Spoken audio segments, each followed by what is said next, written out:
नमस्कार, मी तेजश्री स्वागत करते तुमचं आपल्या नवीन ब्लॉगमध्ये. तर कशा आहेत सगळे? अपेक्षा करते की सगळेजण मजेत असतील आणि आनंदात असतील. तर आजचा ब्लॉग मी सकाळी सकाळी सुरू केलेला आहे. तर मी आलेली होती गावी. तर तुम्हाला माहितीच असेल, पहिल्या ब्लॉगमध्ये तुम्ही पाहिलं असेल, मी जम्मूवरून डायरेक्ट बहिणीकडे आली होती. आणि दुसऱ्या दिवशी बघा सकाळी सकाळी मी इथं ब्लॉग शूट केलेला आहे. गावाकडचं रुटीन कसं असतं बायकांचं ते मी तुम्हाला या ब्लॉगद्वारे दाखवणार आहे. आणि आपण किती काम करतो आणि गावाकडच्या बायका किती काम करतात ते देखील तुम्हाला ह्या व्हिडिओद्वारे दिसणारच आहे. तर सकाळ सकाळचं वातावरण होतं. बहिणीने सकाळी झाडू वगैरे मारून आंघोळ वगैरे करून भाजी वगैरे देखील बनवली होती. ती बघा तुम्हाला साईडला दिसत असेल, उडदाची डाळ बनवलेली होती. आणि त्याच्यानंतर मुलं तर काही एवढी उडदाची डाळ खाणार नाही म्हणून ती इथं कच्च्या केळीची भाजी केलेली आहे तिने. तर ही भाजी फक्त अशीच खायची असे, चपाती सोबत वगैरे नाही, नुसती म्हणजे आपण जसे बटाट्याची भाजी करतो ना तशी त्या पद्धतीने केलेली होती. त्याच्यानंतर बहीण शेतात निघून गेली. तर इथं मी आता मुलांच्या आंघोळी वगैरे करून त्यांना कपडे वगैरे घालते. मी आता ज्याला कपडे घालते ना तो बहिणीचा लहान मुलगा आहे. मोठा मुलगा त्याच्या आत्याकडे गेलेला होता. तर हे तिघं मुलं होते, म्हणजे माझे 2 आणि बहिणीचा लहान मुलगा. तर तिघांच्या आंघोळी वगैरे करून मी त्यांना कपडे वगैरे घालून रेडी करून देणार, म्हणजे ते खेळायला मोकळे होतील. आणि मी मुलांना तयार करत होती तोपर्यंत बहिणीच्या ज्या सासूबाई आहेत ना त्या भाकरी वगैरे टाकून घेत होत्या. चपात्या काही बनवायच्या नव्हत्या, फक्त भाकरी वगैरे बनवायच्या होत्या. मग ती भाजी वगैरे बनवून शेतात निघून गेली होती. तोपर्यंत तिच्या सासूबाई भाकरी वगैरे बनवत आहेत आणि लाईट देखील गेलेली होती, खूप गरम होत होतं. तर मुलांना इथं थंड पाण्याने आंघोळ वगैरे केली. आणि आता आदित्यचं ना ऑनलाईन क्लास सुरू होणार आहे म्हणून पटापट त्यांना आंघोळी वगैरे करून एकदाच रेडी केलं, म्हणजे आदित्य ऑनलाईन क्लास करायला मोकळा होईल.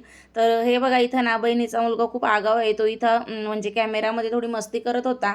तिचा मोठा मुलगा आणि माझा मोठा मुलगा खूप शांत आहेत, ते जास्त असे बदमाश नाहीत. पण आमचे दोघंही लहान मुलं ना खूप असे आगाऊ आहेत, खूप आगाऊपणा करतात. हे बघा तुम्हाला दिसत असेल कॅमेरामध्ये, दोघं जण खूप आगाऊपणा करतायत. आणि दोघांच्या मस्त्या देखील खूप चालू असतात. दोघं जण एकमेकांना मारतात देखील आणि एकमेकांमध्येच खेळतात. तर इथं त्यांच्या त्या मस्त्या वगैरे चालू होत्या. मी आता आदित्यला रेडी वगैरे करून देते. आणि मुलं काही उडदाची डाळ वगैरे खाणार नाही म्हणून त्यांना जी बनाण्याची भाजी वगैरे बनवलेली होती ना ती देणार खायला. आणि 9 ते 12 अशा आदित्यचे क्लास सुरू होऊन जातात. ऑनलाईन क्लासेस चालू आहेत सध्या. तर त्याचं कसं आता तो 5thला गेला आहे म्हणून क्लास अटेंड करणं खूप गरजेचं आहे, म्हणून मी त्याला रोज क्लास जॉईन करूनच देते. तोपर्यंत काही मी शूट वगैरे करणार नाही. तोपर्यंत म्हणजे कपडे वगैरे धुवायचं काम, बाकीची जी काही इतर कामं आहेत ना ती करून घेणार. आणि त्याच्यानंतर मग त्याच्या पुढचं जे रुटीन आहे ना ते मी तुमच्यासोबत शेअर करणार आहे.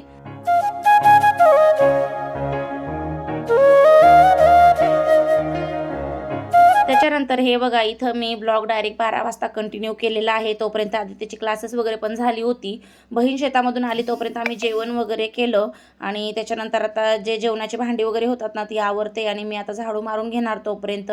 आणि मुलं हे बघा इथं असं मस्त मोबाईलमध्ये गेम वगैरे खेळत होते. आणि त्याच्यानंतर हे बघा बहीण शेतात देखील जाते आणि घरी हा तिचा एक छोटासा स्मॉल बिझनेस आहे, म्हणजे आपण हा बिझनेसच म्हणू शकतो. अशी छोटीशी त्यांनी ही पिठाची गिरणी घेतलेली आहे आणि याच्यामध्ये घरगुती दळण वगैरे दळायला येतात. दिवसभर तिची ही चक्की चालूच असते. तर हे बघा इथं भरपूर असे दळणं आलेले आहेत सकाळपासून, म्हणजे थोडी हळूहळू चालते ही, पण सकाळपासून दळायचं चालूच होतं. अधूनमधून लाईट जात होती येत होती, तसं ते म्हणजे दळण लाईट आली की चालू करून द्यायचे. तर हे बघा इथं आता दळण वगैरे संपलेलं आहे आणि पूर्ण पीठ आहे ना हे एक असं या गिरणीसोबत असा डब्बा आलेला असतो, त्याच्यात हे पडतं. आणि त्याच्यानंतर मग ज्यांचं जे भांडं आहे ना त्याच्यात ते असं टाकून घ्यावं लागतं. तर बहीण काय करते ना याच्यामध्ये दळण वगैरे टाकून देते आणि जी तिची घरातली कामं वगैरे आहेत ते आवरत राहते, म्हणजे कामही होत राहतात आणि हे असं जे काही दळण वगैरे असतं ना दळायचं तेही होत राहतं. तर हे ना एका शेतामधून दळण आलेलं होतं छोट्या छोट्या पिशवींमध्ये प्रत्येक प्रकारचं, जसं की डाळ होती, मेथी होती, ज्वारी, बाजरी, गहू, असं हे म्हणजे भरपूर प्रकारचे दळण आलेली होती एका गोणीमध्ये. छोट्या छोट्या पिशव्यांमध्ये बांधून आणलेलं होतं ते आता पहिले थोडं थोडं दळून घेते. हे बघा इकडे तुम्हाला दिसत असेल छोट्या छोट्या पिशव्यांमध्ये आहे. भरपूर असं दळण येत राहतं आणि ते लांबून आलं होतं म्हणून कदाचित त्यांनी त्या गोणीमध्ये असं भरून दिलं होतं, कारण जवळ असलं की ते असं एखाद्या टब वगैरे त्याच्यामध्ये देतात. पण लांबून येतं गाडीवर, त्यामुळे तसं पकडता येते म्हणून ते गोणीमध्ये देतात. आणि इकडे ही एक गोणी तुम्हाला दिसत असेल ना, ही देखील एका लग्नाच्या घरचे गहू होते भरपूर, ते दळायला आलेले होते. सकाळपासून हे एक लावलेलं होतं ते एक दळलं गेलं. तर दळण वगैरे चालूच होतं. तोपर्यंत हे बघा त्यांच्याकडे ना गुरुवारी अशी एक गाडी येते खेड्यागावात, त्याच्यामध्ये सगळं घराचं जे काही सामान असतं ना ते भेटतं. तर मग बहिणीने तिथं झाडू वगैरे घेतला आणि त्याचं जे काही ते जो गाडा निघतो ना तो मी इथं काढून घेते ब्रशने काही नीट निघत नव्हता, कारण त्यांचा ब्रश आहे ना थोडासा नरम होता. जर असा कडक नवीन ब्रश राहिला ना पटापट निघून जातं. तर हे बघा इथं मी आता काढून घेते आणि आदित्यने ना मोबाईल पकडलेला आहे. तो मोबाईल जरा इकडे तिकडे हलवतोय म्हणून नीट दिसत नाही. तर शेवट मी तुम्हाला दाखवणारच किती याच्यामधून कचरा निघालेला आहे. तर हे बघा किती याच्यामधून ते डस्ट निघालेलं आहे. तर हे ना पूर्णपणे ब्रशने नाही निघालं होतं. मी थोडं भिंतीला देखील असं गोल गोल फिरवून घेतलं, जसं आपण लाटणं वगैरे गोल गोल फिरवतो ना तसं झाडू फिरवून घेतला होता. आणि त्याच्यानंतर हे बघा सगळं आवरल्यानंतर मुलं पुन्हा सांगत होते की मम्मी भूक लागली. मग ते काही उडदाची डाळ आणि भाकर वगैरे खात नाही. तर त्यामुळे मग बहीण बोलली की आपण त्यांना ढोकळा वगैरे बनवू. अगदी साध्या सोप्या पद्धतीने ढोकळा बनवते ती, इतका छान बनतो ना बेसन पीठ आणि रवा घालून. तर इथं ना साखर, मीठ, लिंबू सोडा, हळद, म्हणजे हळद नाही टाकली तिने, पिवळा कलर असतो ना तो टाकला. हळद जर टाकली ना लाल पडतं. आणि ते सगळं टाकून घेतलं, थोडं पाणी टाकून घेतलं आणि रवा घेतलेला आहे अर्धी वाटी आणि 2 वाटीच्या दरम्यान बेसन पीठ घेतलेलं आहे आणि हे आता व्यवस्थित असं मिक्स करून घेणार आहे. तिचं हे जे सगळं काही प्रमाण आहे ना ती अंदाजेच घेते, पण इतकं छान बनतं ना तुम्हाला पुढे दिसणारच आहे. खूप छान बनतं ह्या पद्धतीने. आपण जे पीठ वगैरे दळून आणतो ना स्पेशल ढोकल्याचं त्याच्यापेक्षा देखील हा ढोकला छान येतो. तिच्या हातचे पकोडे आणि ढोकले खूप छान बनतात. जर ती माहेरी आली ना गावी तर तिकडे वहिनी आणि मम्मी पण सांगते की बनव असं, कारण तिच्या हातचं छान लागतं म्हणून. तर त्याच्यानंतर हे बघा आता ते सगळं व्यवस्थित मिक्स झाल्यानंतर त्याच्यामध्ये शेवट आपल्याला टाकायचा आहे बेकिंग सोडा. कारण बेकिंग सोडा शेवटच टाकायचा असतो, कारण तो एकदाचा जर ॲक्टिव्ह झाला ना लवकर ते शिजायला ठेवावं लागतं.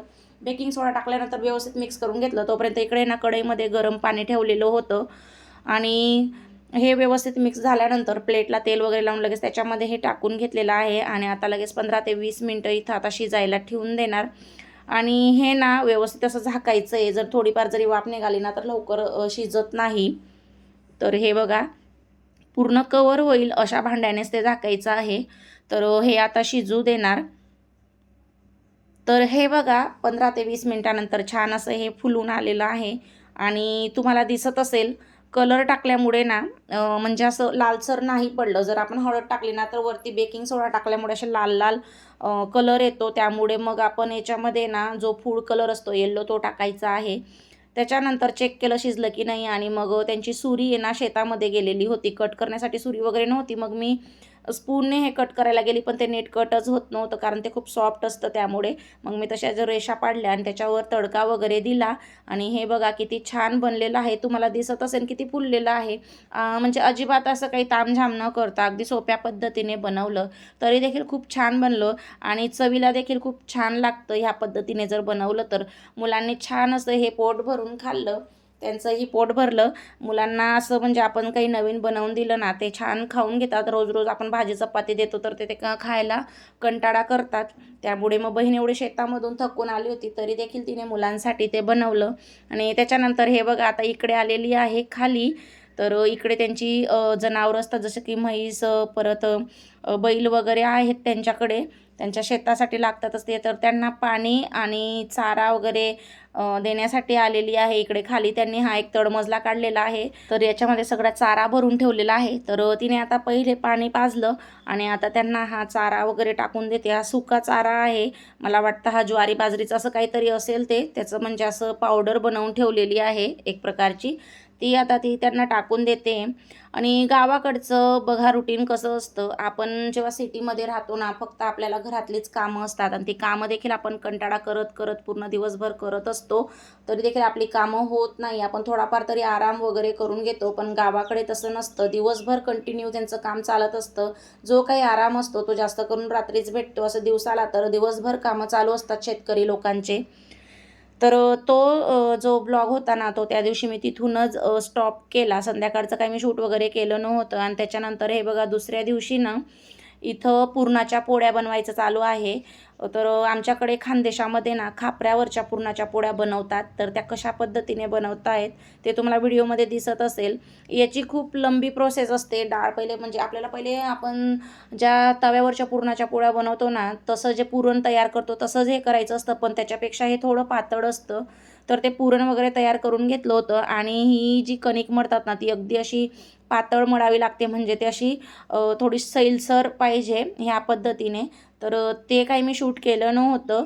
आणि त्याच्यानंतर मग हे बघा, डायरेक्ट इथं जेव्हा त्या पुरणाच्या पोळ्या बनवल्या जात आहेत ना, तेव्हा मी शूट केलं, की म्हणजे तुम्हालाही कळेल की आमच्याकडे कशा पद्धतीने पुरणाच्या पोळ्या बनवल्या जातात. मी देखील एक बनवली होती. तर त्याचा शॉर्ट व्हिडिओ मी चॅनलवर टाकलेलाच आहे, तिथं जाऊन तुम्ही पाहू शकता. मला काही एवढी म्हणजे परफेक्ट जमली नव्हती, तरी पण मी प्रयत्न केला बनवण्याचा. तर हे बघा, पहिले ना छोट्या छोट्या पाऱ्या तयार करून घेतल्या, त्याच्यामध्ये पुरण भरलं. तर ह्या पुरणाच्या पोळीमध्ये ना पुरण जास्त भरलं जातं, आपण ताव्यावरच्या करतो त्यामध्ये जास्त भरलं जात नाही. तर याच्यामध्ये पुरण वगैरे भरल्यानंतर हे सगळं व्यवस्थित असं काटाच्या साईडनं, म्हणजे एजेस जे असतात ना, ते पहिले बारीक करून घ्यायचे असतात आणि त्याच्यानंतर ही हातावर घेऊन अशी गोल गोल फिरवावी लागते. तर हे ज्या पुरणाच्या पोळी बनवता आहेत ना, या बहिणीच्या सासूबाई आहेत, यांना इतक्या छान पुरणाच्या पोळ्या बनवता येतात ना, खूपच छान बनवतात त्या. अगदी म्हणजे कुठे फाटत नाही, अगदी बारीक आणि खूप छान बनवतात. तर हे बघा, लाटल्यानंतर अशा पद्धतीने हातावर घ्यावी लागते आणि गोल गोल पटापट ह्या पद्धतीने फिरवून डायरेक्ट ते जे खापर ठेवलं आहे मातीचं, त्याच्यावर टाकावी लागते. तर हे बघा, ह्या पद्धतीने खूप छान बनतात ह्या पद्धतीने. पण हे पण ना, ज्याला जमतं त्यालाच जमतं, प्रत्येकालाही जमत नाही.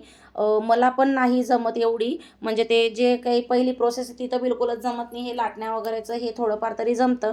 तर हिची मुख्य कारण म्हणजे ही मध्ये फाटते आणि आजूबाजू जाड राहून जाते. ज्यांना जमत नाही त्यांच्याकडनं, माझ्याकडनं देखील तसं होतं. तर आम्ही सगळ्यांनी, म्हणजे बहिणीची नणंद देखील आलेली होती, त्यांनी, मी आणि माझ्या बहिणीने, आम्ही तिघांनी एक एक पुरणाची पोळी केली होती. सगळ्यात खराब फक्त माझीच झाली होती. माझी म्हणजे फाटली वगैरे नाही, पण मध्ये खूप अशी पातळ होऊन गेली होती आणि आजूबाजू काठ खूप जास्त जाड होऊन गेले होते. तर असं हे आजचं म्हणजे रुटीन होतं. तर हे बघा, इथं मुलं देखील खेळतायत. मुलांना खूप आनंद होतोय, कारण ते तिकडे सिटीमध्ये राहून राहून बोर होऊन जातात. त्यांना असं मोकळं वातावरण भेटत नाही. तर खूप छान वाटत होते. आणि बहिणीच्या गावाकडे ना सगळ्यांच्या शेतामध्ये केळी वगैरे लावलेली असते. असं कापूस वगैरे खूप कमी असतो, त्यामुळे तिकडचं वातावरण खूप छान वाटतं. तर कसा वाटला तुम्हाला आजचा ब्लॉग, कमेंट करून नक्की सांगा. भेटू